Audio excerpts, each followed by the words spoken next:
আসসালামু আলাইকুম সবাইকে, ওয়েলকাম টু মাই চ্যানেল। আশা করি সবাই ভালো আছেন। আলহামদুলিল্লাহ আমিও ভালো আছি। আজকে আমরা অনেক দিন পর ঘুরতে যাব। কোথায় ঘুরতে যাব, কার সাথে ঘুরতে যাব, সবাই থাকবে এই ভিডিওতে। আশা করি আপনাদের সবার ভালো লাগবে। আমার নাতিকে নিয়ে আমরা ঘুরতে যাচ্ছি সবাই। যেদিন আমরা ঘুরতে গেছি সেদিন একটা মজার ঘটনা হয়েছিল। এই সিএনজিতে যাওয়ার সময় আমরা খেয়াল করিনি, তো আমরা ওঠার পরে বুঝতে পারি ওই গাড়িতে আমাদের আগে শুটকি যে কোনোভাবে নিয়ে যাওয়া হয়েছিল। তো সারা গাড়িতে শুটকির গন্ধ আর আমাদের কাপড়ও শুটকির গন্ধ হয়ে গিয়েছিল। খুব এম্বারেসমেন্ট ফিল হচ্ছিল। এই তো আমরা চলে এসেছি পতেঙ্গা নেভেলে। তো আমরা সেদিন শুক্রবারে গিয়েছিলাম, যেহেতু অনেক বেশি ভিড় ছিল সন্ধ্যার দিকে। আর এত বেশি মানুষ মনে হচ্ছে কক্সবাজারের থেকে এখানেই মানুষজন বেশি। যারা চট্টগ্রামে থাকেন তারা বিশেষ করে ছুটির দিনে পতেঙ্গা বিচে যেয়ে থাকেন। আমরাও গিয়েছিলাম। আমরা অনেকক্ষণ সময় ধরে রাতের বেলাও ছিলাম। আশা করি আপনাদের ভিডিওটা ভালো লাগবে। আমার এই ব্লগটা কে কোন জায়গা থেকে দেখছেন অবশ্যই কমেন্ট করে জানাতে ভুলবেন না। আর কে কে নেপালে গিয়েছেন অবশ্যই কমেন্টে জানাবেন। আশা করি আপনাদের ভালো লাগবে।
পতেঙ্গাতে আমরা খুব সুন্দর মুহূর্ত এনজয় করতে পেরেছি। সেখানের মধ্যে একটা হচ্ছে এই বিমান আসা যাওয়াটা খুব কাছেই মনে হচ্ছিল। রাতের বেলা একটা আসতেছিল আর কয়েকটা যাচ্ছিল, এরকম আমরা কয়েকবার দেখতে পাইছিলাম।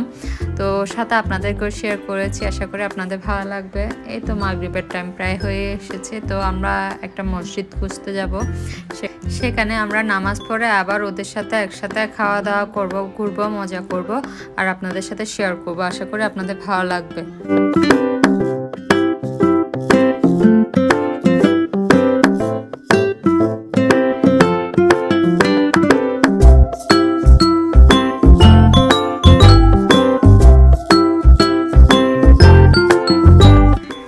সামনে দূরে যে লাইটটা দেখতে পাচ্ছি এটা কিসের লাইট আপনারা অবশ্যই কমেন্টে জানাবেন। দেখি কার কার গেস ঠিক হয়।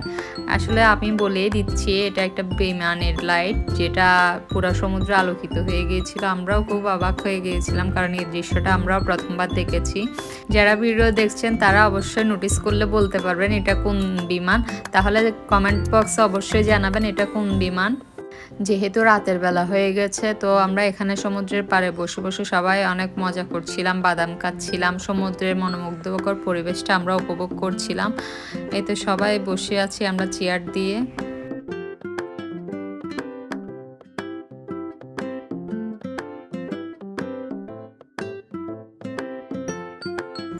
বিচ থেকে আস্তে আস্তে দেরি হয়ে গিয়েছিল, এরপর আর শ্যুট করা হয়নি। তো ওখান থেকে আসার একদিন পরে আমরা বাসায় চলে এসেছি। এখন আমরা যাচ্ছি উইন্টারের জন্য, সালসাবিলার জন্য কিছু ড্রেস কিনবো। সাথে আপনারাও চলেন, ওদের জন্য কি কি কিনি আপনাদেরও শেয়ার করব, কোথায় যাচ্ছি এই তো আমি আর সালসা ভিডিও রেডি হয়ে গেছি। এবার বাসা থেকে নিচে নেমে একটু হাঁটে গিয়ে আমরা একটা গাড়ি নিব দুজনেই। তো চলেন আমাদের সাথে।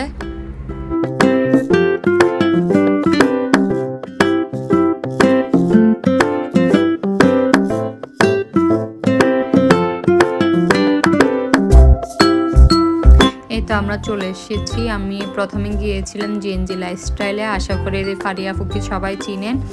তো আমরা প্রথমে ওনার আউটলেটে গিয়েছিলাম কিছু নিব সেই উদ্দেশ্যে, কিন্তু ওখানে আমি যে উদ্দেশ্যে গিয়েছি সেটা পাইনি। তো আমরা এখানে কিছু দেখে আবার সানমারের দিকে চলে গিয়েছিলাম, যেহেতু আমি সালসাবিলের জন্য ড্রেস সানমার থেকেই নিব।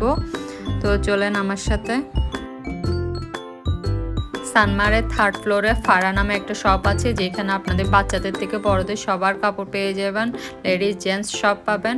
তো ওখানে একটু দামটা কম ছিল, আর 50% সবসময় ওদের সেলে থাকে। তো ওই জন্য আর কাপড়ের কোয়ালিটিও ভালো ছিল, ওই জন্য আমি ওখানে গিয়েছিলাম সালসাবিলের জন্য কাপড় নিতে। সাথে হারুনের জন্য কয়েকটা কাপড় নিয়েছিলাম আমি। তো আশা করি আপনারাও যাবেন, আপনাদেরও ভালো লাগবে হয়তো।